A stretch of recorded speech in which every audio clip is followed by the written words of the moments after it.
嗨，欢迎大家回到君拿 TV。有非常多的同学呢，他在上完每节课程之后呢，回家他就想要开工作室。那开工作室呢，就会遇到非常多大大小小的问题，无外乎就是东西在哪里买啊，或者是台灯啊、租工作室等等之类的。最后呢，都会面临到一个最大的问题，就是老师，我的客人在哪里？所以这个问题呢，就关于到了行销的问题。那我们今天呢，就来跟各位同学分享一下有关于我的行销的小故事，也顺便可以告诉大家，行销究竟是重不重要呢？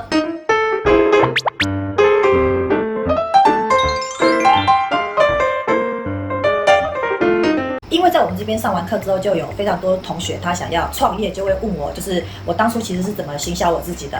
这个呢，我就要回忆到这个2008年左右哈，就是我刚到台北没多久。那个时候呢，当然我来台北，我也是想要闯出一番天地啊，所以我就学了美睫的这个技术。学完之后有技术，其实你还是不一定会有客人的。那个时候刚好我就是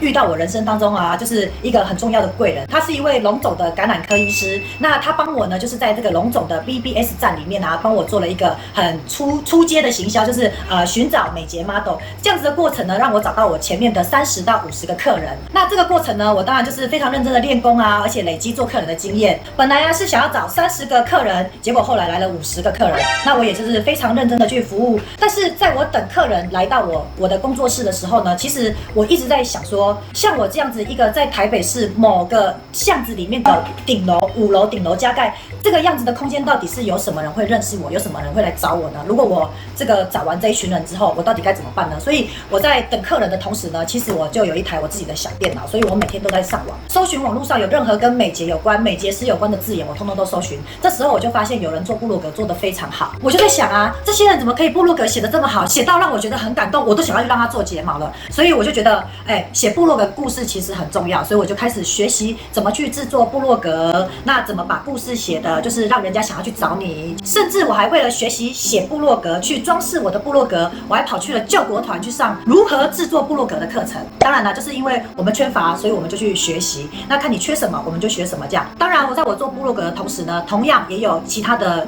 行销管道，例如说当初有一个叫做奇摩知识家，还有奇摩的外拍，这3个行销管道呢，我几乎是同时进行的，因为就一起做。我觉得各自的行销管道呢，其实都有帮我带来一些不错的客量。也就是因为前面的这一段呢，我大概在我这个顶楼的破公寓呢，待了大概7个月，我就做客人做到我要口吐白沫了。然后我就觉得不行，我不能再这样下去了。甚至啊，我越来越不想要让客人来到我的家里，影响到我的生活。所以我就在中正纪念堂捷运站附近呢，找了一个小的工作室。从这一刻开始呢，我开始变成我有同事了。因为有了同事之后呢，我身上就多了一份责任感。但是隐约当中，我又感觉到有非常强大的不安全感，因为毕竟我就是一个小工作室，所以也不晓得是什么鬼使神差的一个声音在我耳边一直所以我就不小心呢给他做了官方网站啊。那个时候呢，那个时期其实并没有很多人在做官方网站，甚至大家都会觉得做了官方网站其实是没有用的。很多人呢是投注在做自己的这个粉丝页，但是对我来讲呢，粉丝页我并没有做的非常的多，我只是有跟着大家一起 po。那当时的有非常多的人呢，可能在粉丝页上面买粉丝买贴文的这个钱啊，其实我都把这些钱全部省下来，我把它投注在这个我的官方网站。这边顺便提一点，就是说后期啊，有很多人看到我官方网站做得不错，也有非常多人呢做了官方网站，但是因为他们做了官方网站之后，他们并没有去维持它。像我的话，我会非常认真的去维持我的官方网站。我的官方网站这个东西呢，基本上所有的东西几乎都是我一笔一手写出来的，所有的照片都是我挑过我放上去，甚至我定期还会做更换。例如说这个教学的介绍网站，他们看不懂会有问很多问题，我就会再去修正我的网页的一些内容啊。其实有非常多人他是把他自己的官方网站装好之后，他就再也没有去看它了，也没有去关心它。其实这样的做法是没有办法，就是让你的官方网站累积到一个不错的网络积分。好，在2012年过后呢，我们的官方网站也达到一个不错的即刻效果了，有非常多的学生呢透过网络看到我们的教学的一些课程。但是在这个时间，刚好这个奇摩的外拍、这个部落格无名小站，还有这个奇摩的知识虾，他们都已经开始退流行了，甚至开始没有即刻的效果了。那我就想说，糟糕了，那这样子可能如果我只剩下我的官方网站的话，可能我最多只能再活3年。可是你知道我还想要活很久啊，所以我觉得不行，我一定要想办法。当然这个时期有非常多人在做这个FB 哈，持续的在买 FB 的粉丝，买 FB 的广告。我还是最终没有把我的这个资源投在这个地方，因为我总觉得这个是没有办法累积的。像我做的这个前面做的这个部落格可以累积，但是奇摩外拍或者是这个奇摩的知识家它是不能累积的。然后做到官方网站它是可以累积的，但是FB 的这个粉丝页我觉得它是不能累积的。我就在从这个些可以累积不能累积当中的一些平台这边思考，我到底究竟要选择哪一个平台？最后我选择了 YouTube 频道，但是那是一个非常大胆的突破，就是说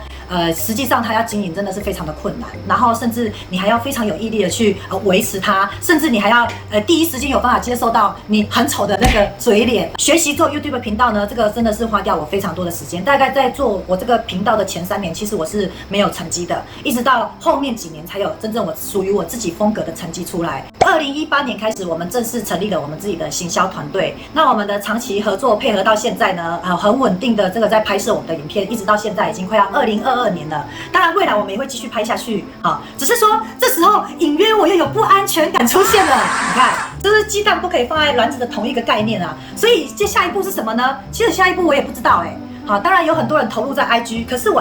还是觉得我不想要投入 IG， 因为我觉得 IG 跟 FB 是一样，它是不能累积的。那我在猜想，也许下一个是元宇宙吧。我们大家就一起来期待新的平台出现。当然，在新的平台出现之前，我们还是要先维持我们现在咯。那讲到这里，各位同学会不会觉得行销其实真的很重要？如果今天没有行销，你空有一身好技术，其实是没有用的。那我在这里呢，可能给大家一点建议，就是说，如果假设你是要自己做行销的话，第一步最重要的是不要马上委外，请别人来帮你做。无论你要做哪一个平台，你要自己动手去做，动手去了解这个平台的规则。无论是哪一个平台，你千万不要想着要作弊。例如说买人数，又或者是滥竽充数的点击之类的哈。像我觉得这些都是比较偏向作弊的行为哈。例如有非常多我自己的朋友哈，也是美业的好朋友这样，他们就问我说，你做影片很棒，我们也想做这样。那但是呢，他们跟我聊完之后，我总觉得他们的第一个想法都是，我可以拍影片，但是我要委外请别人来帮我剪影片。我跟你讲，千万不要。就拿这个例子来讲，当年我在剪影片的时候，是我利用我下班的时间，然后把我自己录得很丑，然后这边一点一点的做剪辑。我一边看着丑陋的自己，一边调整我的表情，因为你这个过程才有学习。那甚至你要学习怎么剪辑，怎么呈现，我要有什么效果你才有办法。当你这些东西都懂了，你才有办法委外请别人来做。了解我的意思吗？因为如果当你都不懂这些，你根本也不知道怎么要求外面的公司来帮你剪，他只会剪一个就是没有感情的一个纪录片，又或者是很平铺直叙的一个讲解课程的一个东西。那我觉得那个些都是不有趣的，所以一开始你一定要想办法自己做无论是哪一个平台，先自己动手做。接下来就是你要持之以恒的做，例如说你是做 FB， 你就要持之以恒的 po 照片或 po 影片po IG 也是一样。那你如果是做部落格，你就要持续的 po 你的文章像如果你是做 YouTube 频道，你就要持续的上你的影片，否则你的客人又或者是未来会成为你的客人的人，可能他就觉得你是不是 GG 了。那最后就是我会建议各位同学，没有什么平台是好或不好，我们都要多方尝试，这就是行销的重要性。因为你没有尝试，你根本不知道你会在哪一个战场留下一个美好的地位，又或者是在某一个战场拿到了第1名。那因为每个人的特性都不相同，也许你会在这个战场留下一个美好的成绩，也许我会在这个战场留下很好的成绩，所以你一定要多方尝试，不要气馁。那我要下结论了，结论就是有非常多人呢讨论到我的时候，都会觉得我知道Gina 老师就是那个很会做行销的老师嘛。好，我要告诉你，对，我非常会做行销，但是我的技术也很好哦。我是集于智慧与美貌于一身的 Gina 老师。Gina TV， 我们下回见。拜。Hello，小天使们，如果你喜欢我的影片，请在下方